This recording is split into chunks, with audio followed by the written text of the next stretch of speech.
What's up et catch addicts et bienvenue dans cette nouvelle vidéo, c'est Jimbo et je serai votre commentateur aujourd'hui. Et aujourd'hui mes chers amis catch addicts, on se retrouve pour les résultats du WoW du 1er novembre 2021 et très clairement je pense qu'on est tous d'accord, ce WoW a été meilleur que l'épisode précédent de SmackDown. Et donc on verra dans la vidéo pourquoi ce WoW a été meilleur. Mais sur ce, trêve de blabla, let's go!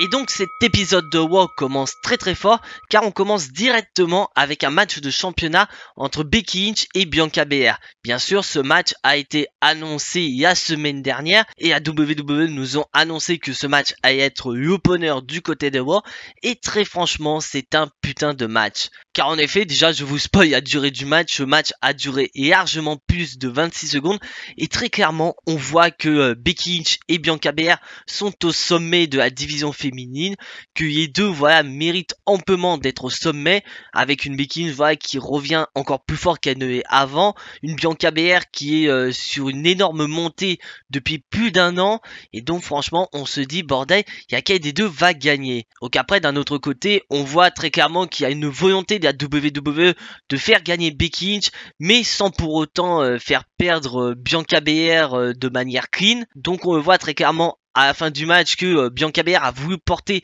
son KOD à Becky Lynch, sauf que cette dernière parvient à retirer une protection du coin de ring, ce qui a pour but de déséquilibrer Bianca Belair, et Becky Lynch en profite donc pour balancer Bianca Belair sur cette partie en acier et enchaîner sur un roll-up pour la victoire. Donc la gagnante de ce match reste toujours notre championne Becky Lynch, mais avec quand même une volonté de la part de la WWE de garder Bianca Belair très forte, tout en l'éloignant du titre féminin de WoW. Et d'ailleurs, un peu plus tard dans le show, on a eu Becky Lynch en interview qui a dit très clairement que c'était pour elle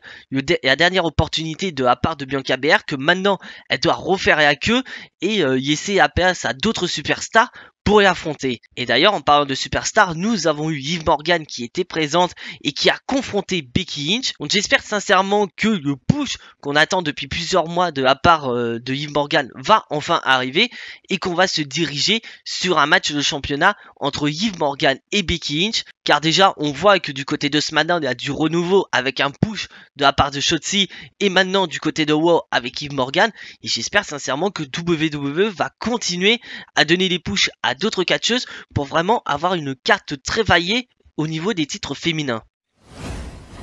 Et donc maintenant on va passer au prochain match qui oppose Rey Mysterio à Austin Theory. Donc nous avons ce match parce que la semaine dernière Austin Theory a battu Dominic Mysterio et donc maintenant il va affronter son père. Et très clairement le match est très bon, j'adore ce que fait Austin Theory dans le ring. Franchement ce petit passage à NXT lui a fait du bien car maintenant on le voit très clairement que par rapport à ces deux passages dans le roster principal, c'est très clairement un tout nouveau Austin Theory. Et d'un autre côté on a Rey Mysterio qui est en face, donc on sait très bien que Rey Mysterio va proposer un excellent match, va donner de sa personne pour mettre en avant une jeune superstar, car je vous rappelle qu'Austin Theory a plus ou moins le même âge que Dominic Mysterio, donc très clairement on voit que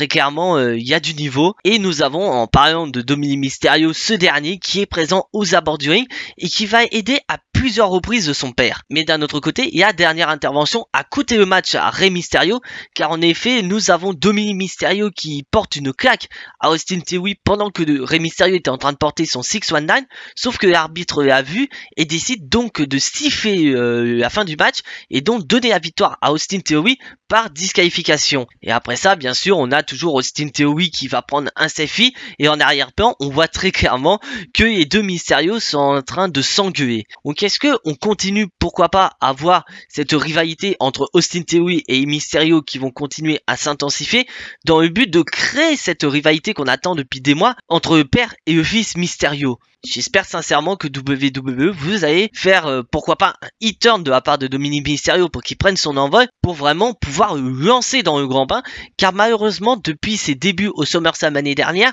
je trouve que Dominic Mysterio a baissé beaucoup au niveau du régime. C'est-à-dire que vraiment il avait fait des énormes débuts l'année dernière et que maintenant depuis qu'il n'est plus champion avec son père, très clairement WWE semble oublier un petit peu Dominic Mysterio.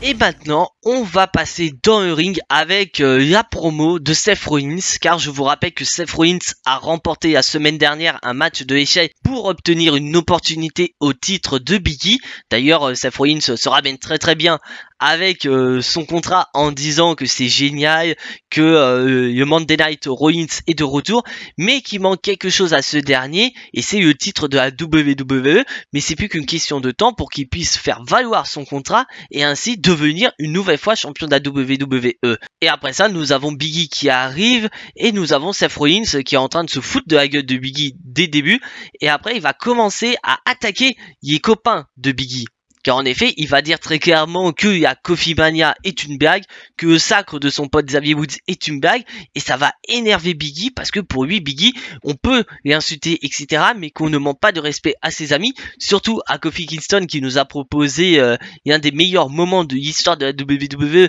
avec sa victoire contre Daniel Bryan à WrestleMania 35. Et donc c'est un Biggie énervé qui va demander, dire à Seth Rollins, écoute, tu es là, je suis là, on va donner ce que les fans veulent, toi contre moi pour le titre de la WWE ce soir. Mais Seth Rollins ne voit pas du même œil, car Seth Rollins va dire, écoute Biggie, t'es un fin stratège, tu sais très bien que je sors d'un Hell in a Cell match contre Edge, que je sors d'un Fatal 4-Way par Aisha contre quand même Rey Mysterio, Finn Balor, Kevin Owens, donc je suis pas apte à 100%, et que si je fais valoir mon contrat maintenant, tu seras avantagé et j'aurai perdu mon opportunité. Donc très clairement, je veux bien t'affronter, mais pas maintenant, je t'affronterai quand je serai à 100%. Mais on a un autre catcheur qui est tenté d'affronter Biggie ce soir. Car en effet, nous avons la musique de Kevin Owens qui retentit et Kevin Owens va totalement lâcher Seth Rollins en lui disant mais mec, on en a rien à foutre de toi car la semaine dernière t'as effectivement remporté le Fatal 4-Way pour devenir challenger numéro 1 au titre de Biggie, mais ce que les fans ont plus retenu c'est ma prestation pendant le match, donc très clairement mec, je t'ai fait de l'ombre, donc dégage. Et après ça, Kevin Owens va dire très clairement, écoute, si tu veux pas affronter Biggie, moi je veux affronter Biggie ce soir. Et Biggie va dire très clairement, écoute Kevin Owens, c'est vrai que c'est intéressant, on s'est jamais affronté, donc ça y est, c'est signé, on va s'affronter et ce sera même le main event de Raw. Et un peu plus tard dans la soirée, on a eu Seth Rollins qui a essayé de négocier avec Kevin Owens. Car en effet, Seth Rollins a dit à Kevin Owens qu'il voudrait bien aider ce soir à remporter son match contre Biggie et qu'après ça, Kevin Owens aura un service à devoir à Seth Rollins et donc Seth Rollins compte sur Kevin Owens pour y aider lors de son match contre Biggie pour être champion de la WWE et qu'en récompense Kevin Owens sera le premier à avoir son opportunité au titre de la WWE une fois que Seth Rollins sera champion. Mais Kevin Owens y est face, donc il va dire très clairement, écoute, je ne veux pas de ton aide, mais par contre je t'autorise à être ringside pour regarder notre prestation entre Biggie et moi et te prouver que tu n'es pas le visage de Raw, que c'est moi. Donc ça promet d'être très intense dans le main event. Et donc on va passer à un match féminin tag team avec nos championnes Nikki ASH et Rhea Ripley contre Queen, Zelina Vega et Carmella. Nous avons ce match parce que tout simplement, voilà, Zelina Vega s'est foutu de la gueule du masque de Nikki ASH, ce qui a entraîné ce match. Et comme d'habitude, il s'agit d'un contender match, c'est-à-dire que si Zelina Vega et Carmella remportent le match, elles deviendront ainsi les challengers numéro 1 au titre féminin de la WWE. Et franchement, en soi, le match n'est pas trop mauvais, sachant quand on sait qu'on a quand même Carmella et Zelina Vega qui sont dans le ring, donc on s'attend à ce que le match soit pas des plus ouf possibles, mais très clairement, ce n'est pas un match dégueulasse. Et bien sûr, le match est remporté par Zelina Vega et Carmella, qui remportent ainsi une opportunité au titre féminin de la WWE. Donc après, personnellement, s'il y a vraiment ce match pour les titres par équipe de la WWE, j'espère sincèrement que ce sera Carmella et Zelina Vega qui vont remporter le match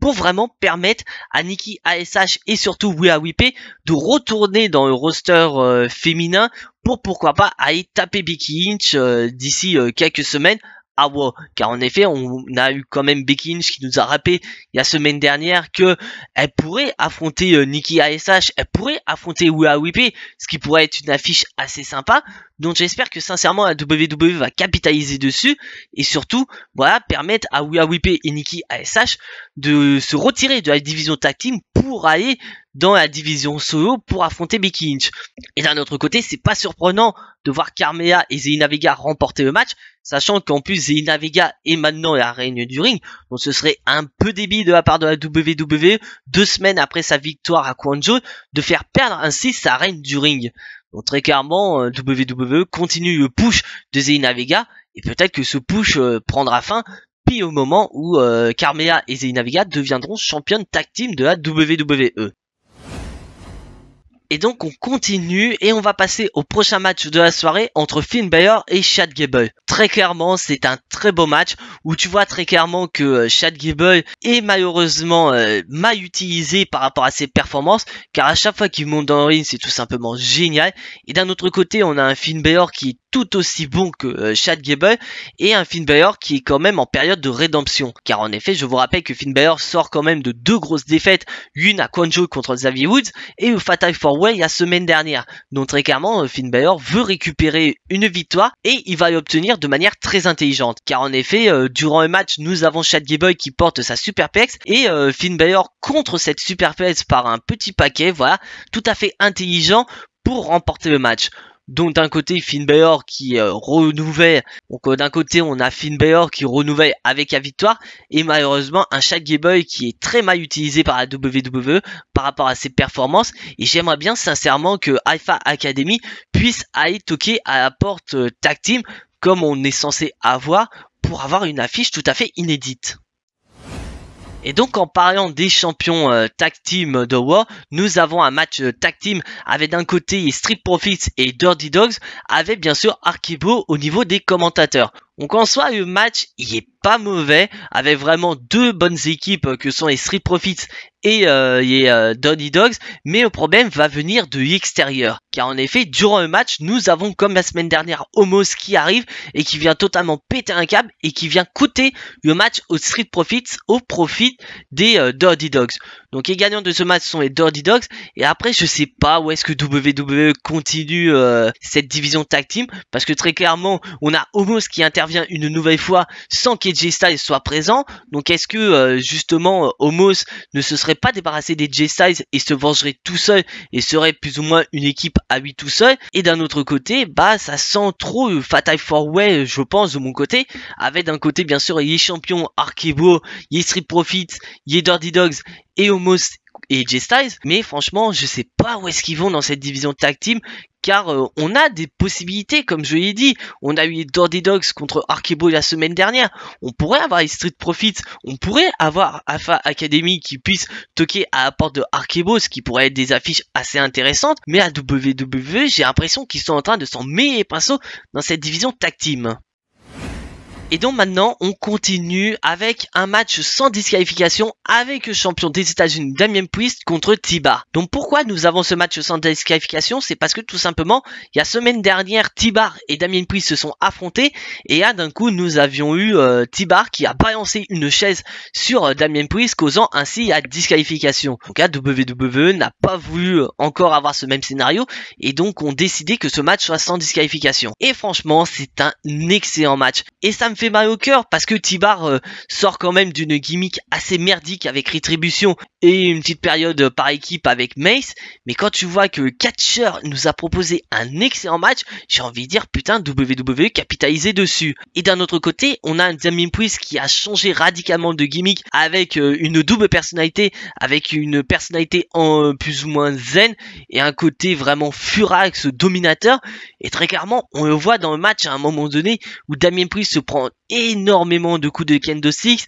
et on voit son côté dominateur, son côté dévastateur qui va ressortir, et après ça bah T-Bar s'en sort même pas et finit par perdre le match. Et donc vainqueur de ce match Damien Priest, et juste après le match on a eu Apollo Crews qui est apparu et qui a montré son intérêt au titre de champion des États-Unis de Damien Priest. Donc d'un autre côté Apollo Crews qui revient pour demander, donc un Apollo Crews qui revient pour demander potentiellement un match de championnat championnat contre Damien Priest ne me gêne absolument pas, mais j'espère sincèrement que suite à ce match sans disqualification, la WWE ne serait pas en train d'enterrer T-Bar et que T-Bar n'aura plus aucune opportunité, alors que là, très clairement, après le match qu'il nous a proposé, j'aimerais bien voir T-Bar un petit peu plus mis en avant pour pourquoi pas devenir le prochain champion des États-Unis. Et d'un autre côté, avec un changement de gimmick de Damien Priest qui lui va super bien, j'espère sincèrement que WWE ne va pas se mordre les doigts et faire n'importe quoi avec Damien Priest. Et maintenant, on va passer au main event de la soirée, Kevin Owens contre Big E. Très clairement, c'est un putain de main event où vraiment tu t'y attendais à ce type de main event parce que t'as quand même d'un côté deux excellents catcheurs avec Big E et Kevin Owens, donc rien que papier promet un très bon main event. Et quand tu es dans le main event, tu dis très clairement que nous avons affaire à un Big E qui monte petit à petit en puissance, qui devient vraiment un champion hyper crédible, et d'un autre côté un Kevin Owens qui est toujours aussi performant et qui ressort quand même peut-être perdant d'un Fatal 4-Way la semaine dernière, mais qui est toujours aussi performant. Et à noter que durant le match, on a quand même Seth Rollins qui était présent aux abords du ring, et je peux vous dire que sa présence va entraîner des conséquences. Car en effet, pendant le match, on a Seth Rollins qui va intervenir pour permettre à Kevin Owens de potentiellement l'emporter, mais le truc c'est que Big E y a piégé et a porté une sorte de backside pour remporter le combat. Donc Big E finit le main event très fort en tant que vainqueur de ce match, mais d'un côté il va pas être content, car en effet il n'a pas trop apprécié cette intervention de Seth Rollins au profit de Kevin Owens. Donc il va regarder Kevin Owens en lui disant: mec, est-ce que tu étais au courant que Seth Rollins allait intervenir? Et Kevin Owens va dire très clairement: non, je n'étais pas au courant. Et ce dernier va donc prendre le micro, il va insulter Donc Kevin Owens va prendre le micro et il va insulter Seth Rollins de fils de APH et il va lui proposer un match la semaine prochaine. Donc la WWE valide le match et on aura donc la semaine prochaine Seth Rollins contre Kevin Owens. Mais le show n'est pas fini pour autant, car en effet le show se termine par Big E qui porte un big ending sur Kevin Owens. Donc, bilan de cet épisode de Raw, comme je l'ai dit en début de vidéo, cet épisode de Raw est bien meilleur que celui de SmackDown, où tu vois vraiment une volonté de la WWE de renouveler du côté du show rouge, avec notamment une potentielle rivalité entre Liv Morgan et Becky Lynch, un très bon main event qui sort de l'ordinaire avec Kevin Owens contre Big E, qui reste quand même assez inédite parce que ces deux catcheurs ne se sont pas affrontés, et une rivalité entre Big E et Seth Rollins qui continue de gagner en intensité. Et comme toujours, avec un gros mystère dans cette rivalité, c'est de savoir à quel moment Seth Rollins va utiliser son contrat pour affronter Big E. Très clairement, on a vu sur les réseaux sociaux que beaucoup pensent que Seth Rollins va potentiellement utiliser son contrat avant les Survivor Series et qu'on se dirigerait sur un Seth Rollins contre Big et qu'on se dirigerait